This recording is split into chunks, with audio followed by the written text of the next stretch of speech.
नमस्कार, challenge board में आप सभी का स्वागत है। दोस्तों, मैं हूं विकेश कुमार और आज की इस वीडियो में हम लोग बात करेंगे एनसीईआरटी 10th क्लास के प्रश्नावली 3.2 के प्रश्न संख्या 6। दोस्तों, यदि आप इस चैनल पर नए हैं तो एक लाइक कर दीजिएगा। चैनल को सब्सक्राइब करने के साथ साथ बेल आइकन को भी प्रेस कर दीजिएगा ताकि आने वाला प्रत्येक वीडियो का नोटिफिकेशन सबसे पहले आप तक पहुँचे। तो आइए अब हम शुरू करते हैं। प्रश्नावली 3.2 के प्रश्न संख्या 6 है। दोस्तों, इस क्वेश्चन में कहा जा रहा है कि एक रैखिक समीकरण 2x + 3y - 8 = 0 दी गई है। ठीक है, दो चरों में एक ऐसी और रैखिक समीकरण लिखिए ताकि प्राप्त युग्म का ज्यामितीय निरूपण, जैसा कि प्रतिच्छेद करती हुई रेखाएं, दूसरा में समांतर रेखाएं हो तथा तीसरा में समपाती रेखाएं हो। ठीक है, तो हमें यहाँ पर एक समीकरण दे रखा है और हमें दूसरी समीकरण इस प्रकार से लाना है जो प्रतिच्छेद करती हुई रेखाएं को संतुष्ट करता हो। ठीक है, तो आइए अब इसको सोल्व करते हैं। एक्सरसाइज 3.2 है। ठीक है, इसमें हमें 6 नंबर क्वेश्चन को सोल्व करना है। 6 का 1 नंबर हमको क्वेश्चन को सोल्व करना है। ठीक है, तो सबसे पहले यहाँ लिखेंगे कि दिया गया है। ठीक है, दिया गया है। ठीक है, तो दिया गया है मतलब पहला रैखिक समीकरण हमें दिया गया है। ठीक है, तो हम यहाँ पर लिखेंगे कि पहला रैखिक समीकरण युग्म 2x + 3y - 8 = 0। ठीक है, तो ये हमें पहला रैखिक समीकरण युग्म दिया गया है और हमें दूसरा रैखिक समीकरण युग्म इस प्रकार से लाना है कि प्रतिच्छेद करती हुई रेखाएं को कंडीशन को संतुष्ट करे। ठीक है, तो हम यहाँ पर लिखेंगे 1 नंबर को सोल्व करना है कि प्रतिच्छेद करती हुई रेखाएं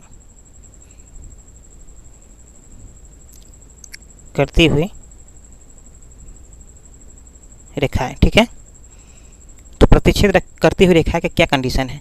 तो प्रतिच्छेद करती हुई रेखा का कंडीशन है a1/a2 बराबर नहीं है b1/b2 का। ठीक है, तो हमें जो पहला समीकरण दिया गया है, पहला समीकरण तो मेरा 2x + 3y - 8 = 0 दिया है और हमें दूसरा समीकरण लाना है। ताकि इस कंडीशन के शर्त को पूरा करने के लिए इसका एक ट्रिक है। ठीक है, हमें तो पहला समीकरण तो 2x + 3y - 8 = 0 दिया है और हमें एक ऐसा समीकरण लाना है जो इस कंडीशन को फॉलो करें। तो दूसरा समीकरण लाने के लिए हमें क्या करना होगा, यहाँ पर 2 और 3 जो है इसको इंटरचेंज कर देंगे। ठीक है, क्या करेंगे, इसको इंटरचेंज कर देंगे। तो अब जो दूसरा समीकरण मेरा आएगा कितना आएगा, 3x + 2y - ठीक है, और यहाँ पर मेरा 8 है तो हम यहाँ पर रख देंगे 9। ठीक है, अब देखिए मेरा दूसरा समीकरण आ गया है। ये मेरा पहला समीकरण था और ये मेरा दूसरा समीकरण आ गया। ठीक है, अब हमें ये देखना है कि इस कंडीशन को फॉलो कर रहा है कि नहीं कर रहा है। ठीक है, तो पहला समीकरण जो मेरा दिया गया था उसमें a1 बराबर तो हम 2 लिख सकते हैं। ठीक है, और b1 बराबर 3 लिख सकते हैं और c1 बराबर -8। ठीक है, उसी तरह से a2 बराबर 3, b2 बराबर 2 और c2 बराबर -9। ठीक है, तो क्या इस कंडीशन को फॉलो कर रहा है, यानी कि a1/a2 बराबर नहीं है b1/b2। ठीक है, हमें देखना है कि कंडीशन को फॉलो कर रहा है कि नहीं कर रहा है। तो अब आप देखिए यहाँ पर कि a1 का वैल्यू कितना है, 2 है, और a2 का वैल्यू कितना है, 3 है, और बराबर नहीं है b1 का वैल्यू 3 और b2 का वैल्यू कितना है, 2। ठीक है, तो अब आप देखिए यहाँ पर 2/3 बराबर नहीं है 3/2 के, तो सही बात है, बराबर नहीं है। मतलब ये है कि प्रतिच्छेद करती हुई रेखाएं की कंडीशन यानी कि शर्त को पूरा कर रहा है। ठीक है, तो यहाँ पर लिखेंगे कि प्रतिच्छेद करती हुई रेखाएं। ठीक है, समीकरण निकालना था तो यहाँ पर लिख सकते हैं कि अतः रैखिक समीकरण युग्म का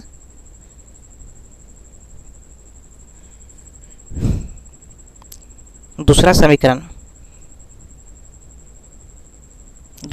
कितना होगा, तो दूसरा समीकरण मेरा हो गया 3x + 2y - 9 = 0।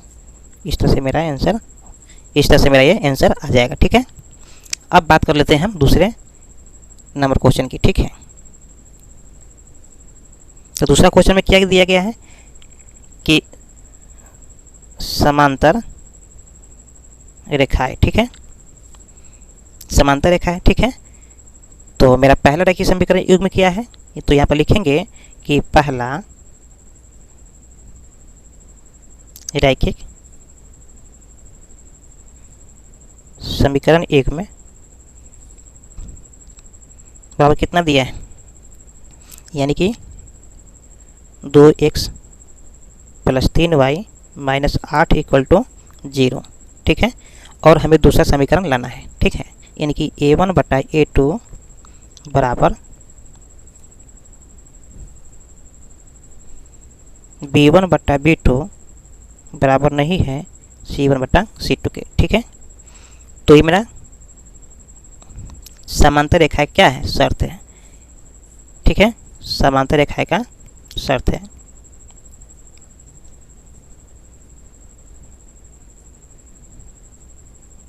शर्त, ठीक है। तो हम क्या करेंगे यहाँ पर कि दूसरा समीकरण को लिखेंगे एक ऐसा समीकरण जो इस तरह से फॉलो करता हो। तो पहला समीकरण तो मेरा 2x + 3y - 8 = 0 है। हमें दूसरा समीकरण क्या लाना है, इनकी a1/a2 का वैल्यू क्या लाना है, बराबर लाना है। तो बराबर लाने के लिए क्या करेंगे, हम दोनों का अनुपात 1 होना चाहिए, ठीक है, माने इसका अनुपात और इसका अनुपात बराबर होना चाहिए। तो बराबर करने के लिए क्या करेंगे हम कि हम यहाँ पर कोई समान संख्या से गुना कर देंगे। जैसे कि 2 है तो हम यहाँ 2 से गुना कर देंगे, 2 दूनी 4 हो जाएगा। 3 है तो 3 2 से गुना कर देंगे, 3 दूनी 6 हो जाएगा, ठीक है। इस तरह से हम कर सकते हैं, आप किसी भी संख्या से गुना कर सकते हैं। तो यहाँ पर लिख देंगे 2 दूनी 4x, ठीक है, प्लस 3 दूना 6y माइनस, और ये वाला जो b1/b2 है उसको हम क्या करेंगे कि c1/c2 के बराबर नहीं आना चाहिए, यानी कि यहाँ पर है 8, तो हम यहाँ पर लिख सकते हैं 25, ठीक है। आप जो मन सो कर सकते हैं, ठीक है। तो ये मेरा समीकरण दूसरा हो गया, ठीक है। अब देखना ये है कि हमें जो दूसरा समीकरण आया है उस दूसरा समीकरण से जो समांतर रेखा की जो शर्त है उसको पूरा कर रहा है कि नहीं, ठीक है। तो आप यहाँ पर देखिए कि a1 का वैल्यू कितना है, ये मेरा पहला समीकरण था। तो a1 का वैल्यू है 2, b1 का है 3, c1 कितना है -8, ठीक है। फिर a2 का वैल्यू कितना है, तो a2 का वैल्यू मेरा इसमें आ गया 4, b2 का वैल्यू कितना है 6, और c2 का वैल्यू कितना है -25, ठीक है। अब हमें क्या करना है, अब हमें ये करना है कि समांतर रेखा का जो शर्त होता है क्या होता है कि a1/a2 बराबर b1/b2 बराबर नहीं है c1/c2 के, ठीक है। तो देख लीजिए यहाँ पर ये कंडीशन को फॉलो कर रहा है कि नहीं, यानी कि a1 का वैल्यू कितना है 2, और a2 का वैल्यू कितना है 4, फिर b1 का वैल्यू कितना है 3, और b2 का वैल्यू कितना है 6, ठीक है, बराबर नहीं है c1/c2, यानी कि -8/-25, ठीक है। तो देखिए यहाँ पर 2 दूनी 4, 3 दूना 6, और ये कटने वाला नहीं है, तो यहाँ पर क्या हो जाएगा, तो यहाँ पर ये हो जाएगा कि 1/2 बराबर 1/2 बराबर नहीं है -8/25, ठीक है। आप देख सकते हैं कि यहाँ पर जो है समांतर रेखाएं का जो शर्त है उसको पूरा हो रहा है, ठीक है। तो मेरा ये जो समीकरण है इस प्रकार से हो जाएगा, यही मेरा समीकरण आंसर हो जाएगा, ठीक है। अब आइए तीसरा क्वेश्चन को सोल्व करते हैं। तो तीसरा क्वेश्चन मेरा है समपाती रेखाएं।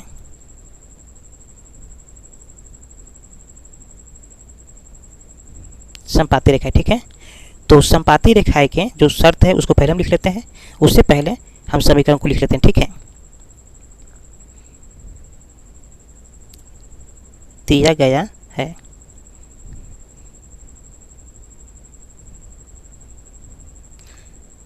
पहला रैखिक समीकरण युग्म में कितना दिया गया है, पहला रैखिक समीकरण युग्म यानी कि 2x + 3y - 8 = 0, ठीक है। तो हमें जो क्वेश्चन सोल्व करना है वो समपाती है, ठीक है।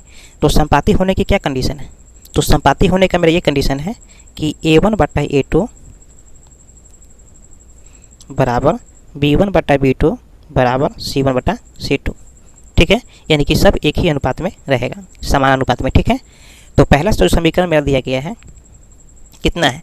तो पहला समीकरण तो 2x प्लस 3y माइनस 8 दिया गया है, ठीक है। तो इसको हम क्या लिख सकते हैं, यानी कि a1 बराबर 2 लिख सकते हैं समीकरण 1 को, फिर b1 बराबर कितना हो जाएगा 3 हो जाएगा, और c1 बराबर माइनस 8 हो जाएगा, ठीक है। कोई दिक्कत? चलिए, तो हमें इसी प्रकार के दूसरा समीकरण लाना है जो संपाती रेखा के कंडीशन को पूरा करता हो। तो उस प्रकार से समीकरण लाने के लिए हमें क्या करना होगा, मतलब सभी समीकरण समान अनुपात में होना चाहिए, बराबर होना चाहिए, ठीक है। तो हम क्या करेंगे, इसको हम कोई भी ऐसी संख्या से हम गुना कर देंगे, ठीक है। जैसे कि 2 है तो हम मान लीजिए कि 2 से गुना कर दे, 2 दूनी 4x हो जाएगा, प्लस 3 दूना 6y हो जाएगा, माइनस 8 दूना 16 इक्वल टू 0 हो जाएगा। ये मेरा दूसरा समीकरण है, ठीक है। तो इसको क्या कर सकते हैं कि a2 बराबर क्या लिखेंगे 4, b2 बराबर क्या लिखेंगे 6, और c2 बराबर क्या लिखेंगे माइनस 16, ठीक है। संपाती होने की क्या शर्त है, संपाती होने का मेरा शर्त ये है कि a1 बटा a2 बराबर b1 बटा b2 बराबर c1 बटा c2, ठीक है। अब क्या करेंगे, यहाँ पर ये करेंगे कि a1 का वैल्यू कितना है 2 बटा a2 का वैल्यू कितना है 4, b1 का वैल्यू कितना है, तो b1 का वैल्यू दिया है 3, b2 का वैल्यू कितना दिया गया है 6, फिर c1 का वैल्यू कितना है माइनस 8, और c2 का वैल्यू दिया है माइनस 16, ठीक है। यानी कि 2 दूनी 4, 3 दूना 6, 8 दूना 16, और माइनस से माइनस कैंसिल हो जाएगा। यानी कि मेरे पास आ गया 1/2, कितना गया 1/2 बराबर, फिर 1/2 बराबर 1/2, यानी कि यहाँ पर 2 है, 8 दूना 16 कैंसिल हुआ था, ठीक है। तो बराबर, तो इस प्रकार से जो ये समीकरण जो है, दूसरा समीकरण जो है संपाती रेखा के कंडीशन को, यानी कि इसके शर्त को पूरा कर रहा है, ठीक है। तो यहाँ पर लिखेंगे कि अतः दूसरा रैखिक समीकरण एक में कितना है, यानी कि 4x प्लस 6y माइनस 16, ठीक है। इस तरह से मेरा सॉल्व हो गया। मैं उम्मीद करता हूँ कि ये वीडियो आपको समझ में आ गया होगा। फिर मिलते हैं अगले वीडियो में, तब तक के लिए जय हिंद।